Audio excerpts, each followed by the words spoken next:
బ్రేకింగ్లో చూస్తున్నాం. ఫార్ములా ఈ కార్ల రేసు కేసుపై హైకోర్టులో విచారణ జరిగింది. కేటీఆర్ దాఖలు చేసిన క్వాష్ పిటిషన్పై విచారణ చేపట్టిన హైకోర్టు తదుపరి విచారణను మంగళవారానికి వాయిదా వేసింది. అయితే ఇదే కేసులో కౌంటర్ దాఖలు చేసింది ఏసీబీ. కేటీఆర్ను అరెస్ట్ చేయకూడదంటూ జారీ చేసిన ఉత్తర్వులను ఎత్తివేయాలంటూ పిటిషన్ దాఖలు చేసింది ఏసీబీ. ఏసీబీ వేసిన పిటిషన్పై కౌంటర్ దాఖలు చేయాలని కేటీఆర్ తరపు లాయర్లను హైకోర్టు ధర్మాసనం ఆదేశించింది. తదుపరి విచారణను ఈ నెల 31కి వాయిదా వేసింది. లేటెస్ట్ ఇన్ఫో ఇదే అంశానికి సంబంధించి మా కరెస్పాండెంట్ అమర్ సిద్ధంగా ఉన్నారు మరిన్ని వివరాలు అందించడానికి.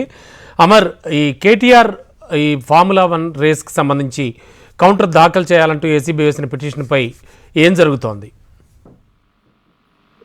రమణబాబు, ఫార్ములా ఈ కార్ రేస్ కు సంబంధించి ఇప్పటికే ఏసీబీ కేటీఆర్ తో పాటు మరో ఇద్దరు నిందితులను ఇద్దరి పైన కూడా ఎఫ్ఐఆర్ కూడా నమోదు చేసింది. అయితే ఈ ఎఫ్ఐఆర్ పైన క్వాష్ కూడా కేటీఆర్ హైకోర్టులో దాఖలు చేశారు. క్వాష్ పిటిషన్ పై ఇవాళ తెలంగాణ హైకోర్టు విచారణ చేసింది. దీని కేసు మొత్తం కూడా మంగళవారానికి వాయిదా వేసిందని చెప్పుకోవచ్చు. కేటీఆర్ నాట్ టు అరెస్ట్ సంబంధించి ఎత్తివేయాలని ఇప్పటికే ఒకవైపు ఏసీబీ పిటిషన్ కూడా దాఖలు చేసినట్టుగా తెలుస్తుంది. అయితే ఈ పిటిషన్ సంబంధించి ఇప్పటికే గత విచారణలో ఏసీబీని కౌంటర్ దాఖలు చేయాలని చెప్పడంతో ప్రస్తుతం కౌంటర్ కూడా ఏసీబీ పిటిషన్ సంబంధించి కౌంటర్ కూడా దాఖలు చేసింది. అయితే ఈ కేసుకు సంబంధించి చూసుకుంటే మొదటి నుంచి కూడా కేటీఆర్ అరెస్ట్ అవుతారు, అతని నోటీసులు ఇచ్చి విచారణ పిలుస్తారా లేకుంటే అరెస్ట్ అవుతారా అనేది ప్రస్తుతం ఉత్కంఠ నెలకొన్న నేపథ్యంలో ఇవాళ కూడా కేసు విచారణ మొత్తం కూడా 31కి వాయిదా వేసింది. అయితే 30 వరకు అరెస్ట్ చేయదనేది ఇప్పటికే తెలంగాణ హైకోర్టు నుంచి ఒకవైపు ఆదేశాలు ఉన్నాయి. ఈ ఆదేశాలకు సంబంధించి మరి 31 తారీఖు విచారణ ఉండబోతుంది కాబట్టి మరి 31 లోపు అతన్ని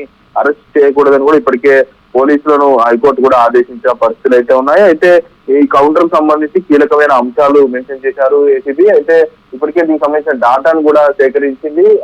పరిశీలించిన తర్వాతనే ఎఫ్ఐఆర్ నమోదు చేశాం. 50 కోట్ల బదిలీలకు సంబంధించి అక్రమంగా కేటీఆర్ కింద ఉన్నటువంటి ఏదైతే అప్పుడు గత పురపాలక శాఖకు సంబంధించి ఎంయూడీ ఎవరైతే ఉంటారో ఎంయూడీలో ఉన్నటువంటి చీఫ్ సెక్రటరీ అయినటువంటి ఐఏఎస్ అరవింద్ కుమార్, ప్రస్తుతం మరోవైపు హెచ్ఎండిఏ సంబంధించిన చీఫ్ ఇంజనీర్ బిఎల్ రెడ్డి, మొత్తం ముగ్గురు పైన కూడా ఎఫ్ఐఆర్ నమోదు చేశామనేది ఏసీబీ ఒక క్లారిటీ ఇచ్చింది. 55 కోట్ల కంపెనీలకు సంబంధించి మొదటి దశలో తెలంగాణలో చేసినటువంటి ఈ కార్ రేస్ 2.8 కిలోమీటర్ల మేర ఈ కార్ రేస్ అయితే నిర్వహించారు. దీనివల్ల ప్రభుత్వ ఖజానాకు భారీగా లబ్ధి చేకూరిన నేపథ్యంలో రెండవ దశ అంటే సీజన్ 10 కూడా నిర్వహిద్దాం అనుకున్నారు. కానీ గతంలో మొదటి దశ నిర్వహించినప్పుడే సీజన్ 9 లో స్పాన్సర్ ఉన్నారు. కానీ రెండో దశ సీజన్ 10 లో నిర్వహిస్తున్న సమయంలో స్పాన్సర్లు నిరాకరించినట్టుగా తెలుస్తుంది. ఇటు ఈ ఎఫ్ఓ కంపెనీలకు స్పాన్సర్ల మధ్య విభేదాలు రావడంతో వాళ్ళు వెనక్కి తగ్గడం, ఆ తర్వాత ఫార్ములా ఈ కార్ రేసు సంబంధించిన నిర్వహించడానికి తప్పనిసరిగా స్పాన్సర్లు కావాలి కాబట్టి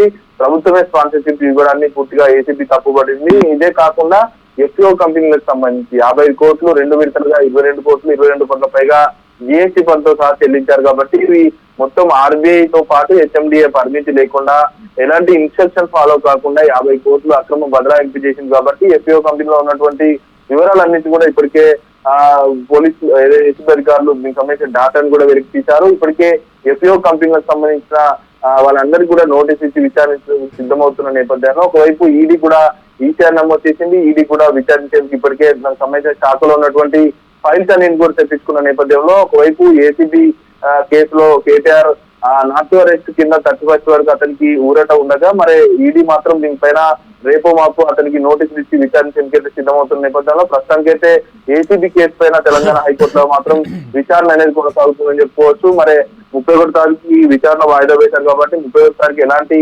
వాదనలు కొనసాగుతాయి అనేది ఉత్కంఠ కలుగుతుంది. మన 31వ తేదీన కేటీఆర్ సంబంధించిన అనుకూలంగా రాకుంటే మాత్రం ఏసీబీ అధికారులు ఇప్పటికే అతన్ని అరెస్ట్ చేసే అవకాశం ఉన్నట్టు కూడా ప్రస్తుతం ఆరోపణలు వస్తున్న నేపథ్యంలో మరి ఏ విధంగా ఉండబోతుంది అనేది ప్రస్తుతం రాజకీయ వర్గాల్లో కూడా చర్చ సాగుతుంది. Rammababu. Okay, thank you Amara Raja.